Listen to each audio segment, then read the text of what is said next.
अस्सलाम वालेकुम दोस्तों। पीटीआई और इमरान खान की हालत देखने के बाद एक वाक़या ज़हन में आ गया। सोचा आपकी गोशो गुबार करते जाऊं। थोड़ी सी तवज्जो चाहिए कि एक गांव होता है जिसके अंदर अचानक उनके करीब के दरिया का बंद टूट जाता है। पूरे गांव के तमाम मर्द उस बंद को बनाने के लिए वहां पहुंच जाते हैं। जैसे ही मर्द वहां पहुंचते हैं, पीछे से डाकू उस बस्ती के ऊपर हमला कर देते हैं। बस्ती के ऊपर हमला करते हैं तो जब डाकू उस बस्ती में इन होते हैं तो देखते हैं कि यार यहाँ तो कोई मर्द ही मौजूद नहीं है, तो वो औरतों के साथ रेप करने लग जाते हैं। औरतों को पकड़ पकड़ कर रेप करना शुरू कर देते हैं कि और तमाम औरतें बेचारी बिलखती हैं, चीखती हैं, लेकिन कुछ नहीं कर पाती। लेकिन एक डाकू एक खातून के हुजरे में दाखिल होता है। जैसे ही वो खातून के हुजरे में दाखिल होता है तो खातून आगे से रिएक्ट करती है, वो उसके साथ झगड़ने लग जाती है, इवन कि वो तलवार उठाकर उसका सर कलम कर देती है। जैसे ही तमाम डाकू लूट मार करने, रेप करने के बाद फारिग होकर उस बस्ती से निकल जाते हैं तो तमाम औरतें आहिस्ता आहिस्ता अपने घरों से बाहर निकलना शुरू कर देती हैं। जैसे ही वो बाहर आती हैं तो हर कोई अपना अपना दुख और दास्तान सुना रही होती है और तमाम शर्मिंदा शर्मिंदा सी होती हैं।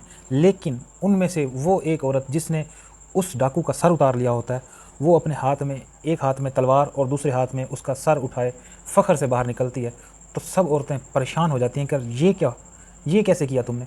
उसने कहा देखो मेरे पास दो ऑप्शन थे, डाकू आ गए थे, या तो वो मैं सरेंडर कर देती और उनके सामने झुक जाती, वो जो करना चाहते हैं कर लेते, या फिर मैंने ये डिसाइड किया कि जब तक मेरी अंदर सांस है मैं लड़ूंगी। तो लिहाजा मैंने ये डिसाइड किया कि मेरे अंदर जब तक सांस है मैं लड़ूंगी, और मैं लड़ गई। जब मैं लड़ी तो बस मैंने उसका सर उतार लिया। तो बाकी औरतें ये सब कुछ देखने के बाद काफ़ी परेशान हो गई। ये कि उन्हें फ़ख्र होता नहीं, उल्टा वो परेशान हो गई कि यार अगर अब हमारे मर्द अगर वापस आते हैं बन बनाकर वो जो टूटा हुआ है, तो उन्हें हम क्या मुंह दिखाएंगे। वो तो ये कहेंगे कि यार ये भी औरत थी, तुम भी औरतें थी, वो लड़ सकती है, तुम क्यों नहीं लड़े।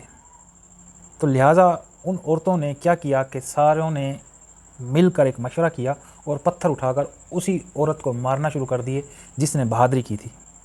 वजह क्यों, उसे इतना मारा, मार मार मार के उसे बिल्कुल जान से मार दिया, कत्ल कर दिया। जैसे ही उनके मर्द और खामद वगैरह वापस आए तो उन्होंने आकर देखा तो औरतें बदहाल हैं, बड़े परेशान हाल हैं और सारों के साथ जुल्म सितम हुआ है, उजड़ी हुई हैं। तो उन्होंने पूछा कि क्या हुआ है। उन्होंने कहा ऐसे ऐसे हुआ है, हमला हुआ है, डाकू आ गए हैं, उन्होंने घर लूटे हैं, रेप किए हैं, बच्चों को मारा, ये किया वो किया। उन्होंने कहा चलो ठीक है, ये तो ठीक है, लेकिन ये औरत कैसे मरी, ये तो हमारे ही कबीले की है, और ये डाकू ये कौन है। तो उन्होंने क्या कहा कि ये जो औरत थी ना, ये ही हमारे कबीले के अंदर गद्दार थी, जिसने डाकुओं को बताया कि इनके मर्द घरों पर नहीं हैं और गांव के अंदर दरिया का बंद टूट गया है, वो वहाँ गए हैं, लिहाजा आप लोग आ जाओ। इसने उनको बताया, मुखबरी की, ये गद्दार थी, लिहाजा डाकू आए, उन्होंने यहाँ पर रेप किया, ज़ना किया, जो मर्ज़ी किया, लूट मचाई। और उसके बाद जब जाने लगे तो वो अपनी इस औरत को भी साथ ले जाना चाहते थे, लेकिन हम लोग डट गई और हमने मुकाबला किया। हमने इसे भी मार मार के पत्थर मार दिया और इसके यार को भी, जो डाकू इनके साथ था, उसका भी सर उतार लिया। लिहाजा तमाम मर्दों के दिलों में बहुत ही फ़ख्र महसूस हुआ कि यार कोई बात नहीं, जो भी हुआ है, लेकिन गद्दार को नहीं जाने दिया। और उन्होंने उस मरी हुई औरत को दोबारा सज़ा के तौर पर या अपनी दिली तस्कीन के लिए सूली पर लटका दिया और उसे 7 दिन तक अपने गांव के बाहर सूली पर धूप में लटकाया रखा ताकि इबरत का निशान बनाया जाए। लिहाजा यही कुछ इमरान खान साहब के साथ हो रहा है। यहाँ अगर कोई शख्स अपने ज़ोरू बाजू के ऊपर खड़ा हो जाता है, स्टैंड ले लेता है, तो बाकी सब उसके मुकाबले में बूनने नज़र आने लगते हैं। उन्हें नदामत और शर्मिंदगी नज़र आती है कि यार हम भी तो इस जैसे इंसान हैं, ये अगर कुछ कर सकता तो हम क्यों नहीं कर सकते।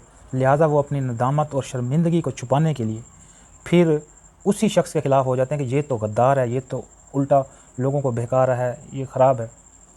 कहने का मकसद ये है, लुब्बे लुबाब स्टोरी का ये है कि जो बंदा अच्छाई के लिए खड़ा होता है उसके मुकाबले